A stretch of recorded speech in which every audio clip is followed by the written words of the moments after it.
নমস্কার বন্ধুরা, আমি জিৎ আর আপনি দেখছেন সত্য ভৌতিক কথা। আজ আমরা কথা বলবো ভারতের অন্যতম ব্যস্ত রেল স্টেশন হাওড়া স্টেশনকে ঘিরে কিছু অদ্ভুত ও ভয়ঙ্কর ঘটনার কথা, যা অনেকেই নিজের চোখে দেখেছে বলে দাবি করেন। রাত তখন প্রায় 2টা। হাওড়া স্টেশনের বেশিরভাগ প্ল্যাটফর্ম তখন প্রায় ফাঁকা। একজন কুলি নাকি বলেছিলেন তিনি দেখেছিলেন একটি সাদা শাড়ি পরা মহিলা প্ল্যাটফর্মের শেষ দিকে দাঁড়িয়ে আছে। তিনি ভেবেছিলেন হয়তো কোনো যাত্রী, কিন্তু অদ্ভুত ব্যাপার হলো মহিলাটি ধীরে ধীরে লাইনের দিকে হাঁটতে লাগলো আর হঠাৎ করে অন্ধকারের মধ্যে অদৃশ্য হয়ে গেল। কুলি দৌড়ে গিয়ে দেখলেন সেখানে কেউ নেই, কিন্তু ট্র্যাকের পাশে নাকি তখনও শোনা যাচ্ছিল মৃদু কান্নার শব্দ। আরেকজন রাতে নিরাপত্তারক্ষী বলেছিলেন কখনো কখনো বন্ধ প্ল্যাটফর্মে পায়ের শব্দ শোনা যায়, যেন কেউ হাঁটছে, কিন্তু যখন টর্চের আলো ফেলা হয় সেখানে শুধু খালি প্ল্যাটফর্ম আর বাতাস।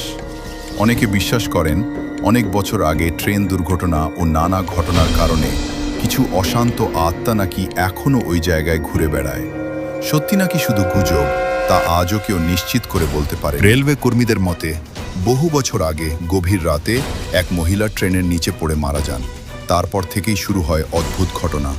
রাত 2টা থেকে 3টার মধ্যে অনেকেই দেখেছে একজন সাদা শাড়ি পরা মহিলা প্ল্যাটফর্মে দাঁড়িয়ে আছে। সে কারো দিকে তাকায় না, শুধু ট্র্যাকের দিকে তাকিয়ে থাকে। একজন কুলি এক রাতে তাকে জিজ্ঞেস করেছিল, কোথায় যাবেন?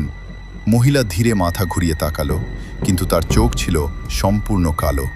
কুলি ভয়ে দৌড়ে পালায়। পরদিন সে আর কাজে আসেনি। কিছু কর্মী দাবি করেন ক্যামেরায় মাঝরাতে একা হাঁটার ফুটেজ দেখা যায়, কিন্তু সামনে কেউ থাকে না।